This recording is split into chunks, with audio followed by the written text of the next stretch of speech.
Virus has affected my life a lot because we're taking classes online now, which is going to be really hard, being able to not like see your professor in person and not really have office hours and everything, and just like keeping on track I think is going to be really hard.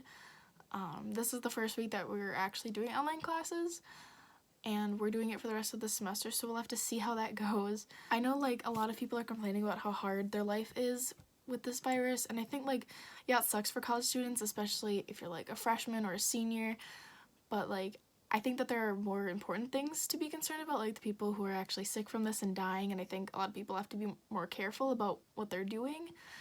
I'm mostly just concerned about possibly getting sick, or my parents or other people that I love getting sick, because I know a lot of people aren't actually following the safety precautions, like staying inside like they're supposed to. I was supposed to walk in May. I'm still gonna graduate, but I'm now not gonna officially walk until December. Luckily, it got postponed instead of canceled, but still, it's kind of a bummer way to end my last semester of college. What my concerns are that, including myself also, but I feel like our age group of people, I'm 22 years old, kind of this age group really didn't take it super seriously initially, and so that kind of, I feel like, kind of put us behind in the sense of social distancing and everything. So my concerns are that some of my age group's still not taking it super seriously, and that it is really important that we do practice social distancing and that we don't go out and, our typical college thing.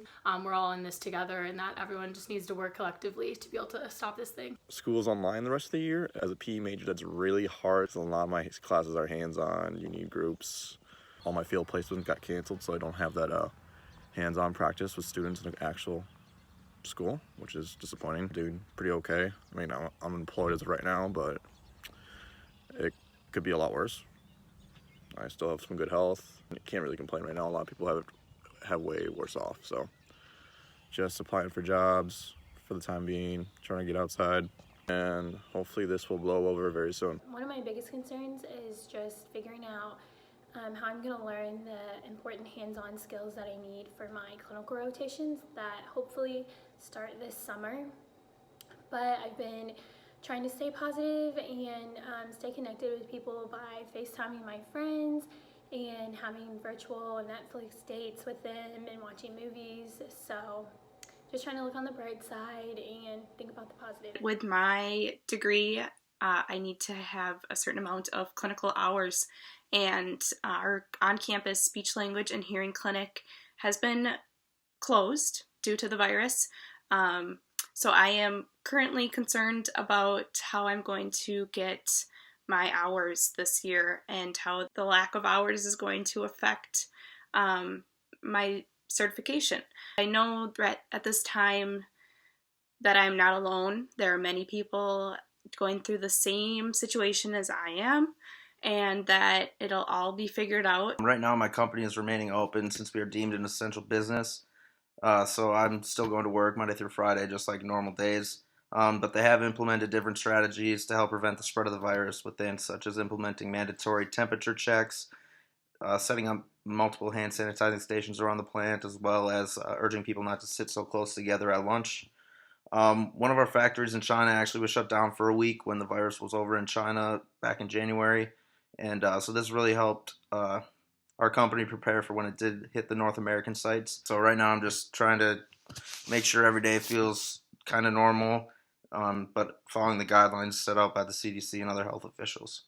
I was affected by the coronavirus because I lost my job at Disney World, actually, which really sucked. They fired 22,000 people within a couple hours. They had to just do what they had to do, but it's very unfortunate. I'm just hoping that we can get through this all together and that everything will be okay. Currently, right now, I also had to leave my housing complex, and I am at my grandparents' house in Florida. Luckily, I'm luckier than many of others. I had to pack up all my stuff in 3 days and leave my apartment and move here, I guess, indefinitely. So we'll see how everything goes, and good luck to everybody. This virus has pretty much taken away my opportunity to work at Texas Roadhouse.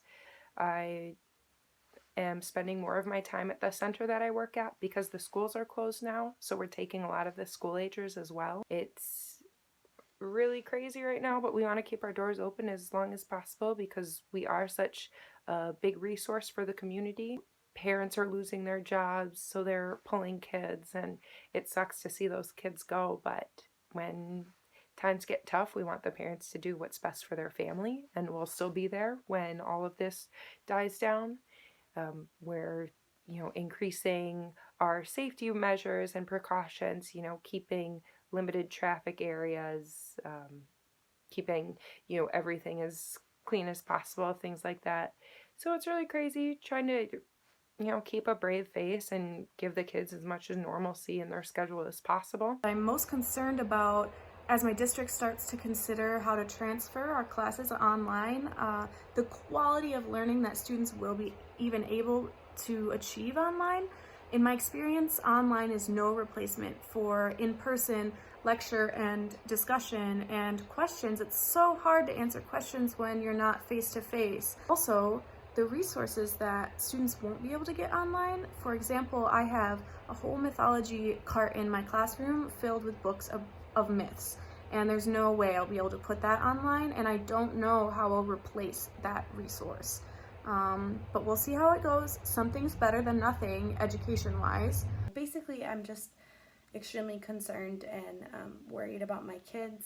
You see your kids, you build relationships and you bond with them, and you spend 40 hours a week with them, and then when you can't, it's really hard. But I'm really, really proud of our community coming together, providing meals, breakfast and lunch for kids, and just different materials and different resources to connect with them.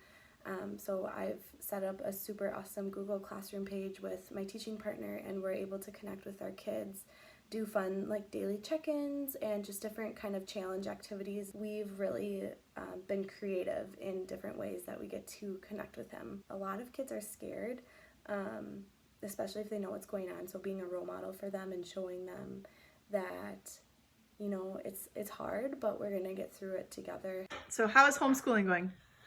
It's going good. It's really fun. It's pretty easy because all the it's like a lot of websites and stuff. Some typing, but not that much. I get to set my own schedule for the day. If I don't get it or don't complete something, I'll come back to it and maybe do something else. You guys playing outside? Yeah, I'm playing outside a lot. I'm not going crazy about it because I don't really think about it because I'm doing a lot of fun stuff. I'm outside a lot. I've been in a deer stand and we've been boiling sap. I'm watching movies. I'm doing homework. Some typing. Piano. I made my own song. It's Chopsticks. I've done scrapbooking. Seeing all this news coming out every single day with updates about how much worse this pandemic is getting is scary.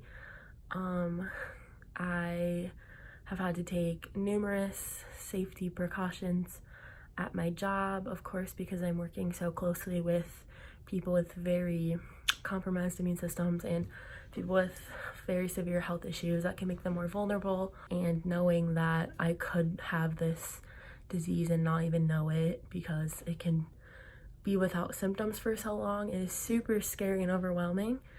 Being a student, I'm a senior in high school, so seeing everything that makes senior year so special getting canceled is really sad. I also have anxiety, which makes all of this a little bit harder, but I'm just trying to kind of take care of my basic needs. Just trying to remember that this isn't permanent. And we decided to shut down everything, all activities, everything that we had planned within the church and all the outside groups. So we're talking hundreds of people who were affected by this cancellation. All of our church meetings, but also we host an AA group at our church, a couple of them actually, and one has over 100 members, and so that's kind of a significant loss of meeting time for them. What we've been doing to address the situation is that we have been having virtual church, which has really been kind of fun. The trick is having 4, 5, 6 people there who run the whole show. We do it, and it's good, and our people feel connected and part of the church, even though they can't be in the church building. Well, my personal concerns are that this is just going to go on for so long, and I'm trying to be patient. I'm trying to not get anxious, and also be a non-anxious presence for other people. I know it's going to be okay. I know in 2-3 months from now, maybe 4, we are going to look back and remember how we made it through this process. I was/am a barista at the Goat Coffee House on Water Street. It's a job I like a lot. The owners, Ryan and Laura, really care about their employees. They were still open for takeout. Well, they are now closed until further notice. So I am unemployed for the foreseeable future. Aside from the financial concerns that obviously brings on, I'm kind of depressed that I don't get to be there anymore because it's a job I liked a lot. And I may have worked with some people for the last time and didn't know it. I'm also very concerned about my loved ones who are more vulnerable to COVID-19 and those who are more financially vulnerable. Just made sure I have a good support system of people to talk to virtually, obviously.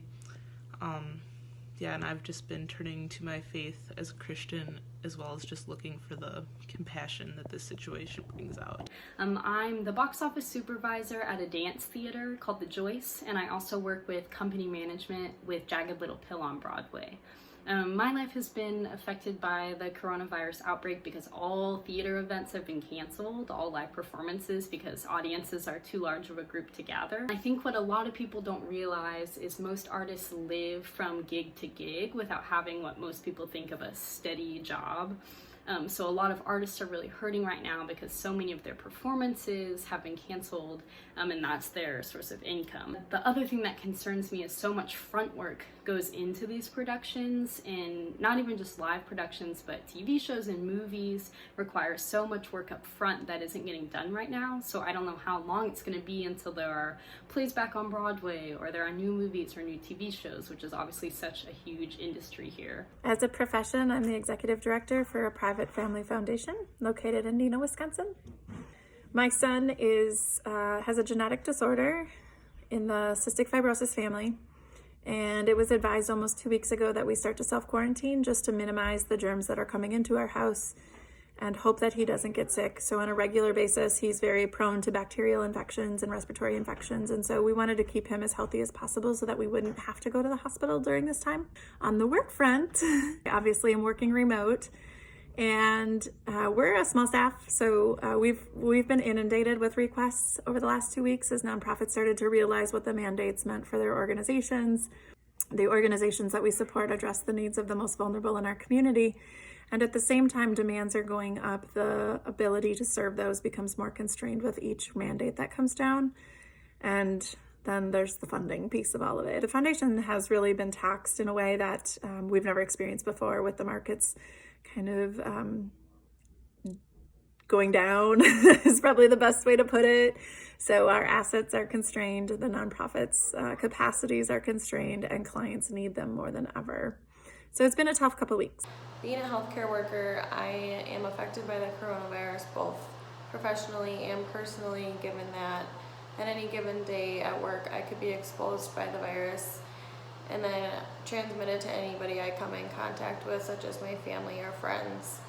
I am mostly concerned about the safety of my family and friends, and because of that I've been trying to socially distance myself from them as much as possible. We've been affected mostly with the coronavirus with our mom's funeral. She recently died and we were unable to attend her funeral service in the church. You can't hug anybody. Our kids were able to go, which was good, but there's only 9 grandchildren and only 9 could attend the service, so none of her kids were able to be there, and we couldn't support our own kids in the church. Fortunately, we were able to have our mom's funeral live streamed due to Schneider Funeral Home, and a big thanks to Neil Schneider, the funeral director. Posted it live direct to their site so that all of her family throughout the country could watch because they were unable to travel. and had to stay safe so they could protect themselves from the coronavirus. And we watched it outside the church in a car. We do hope that other families going through the grieving process and losing a loved one will be able to go through this grief process and say their final goodbyes and have that closure. Yep.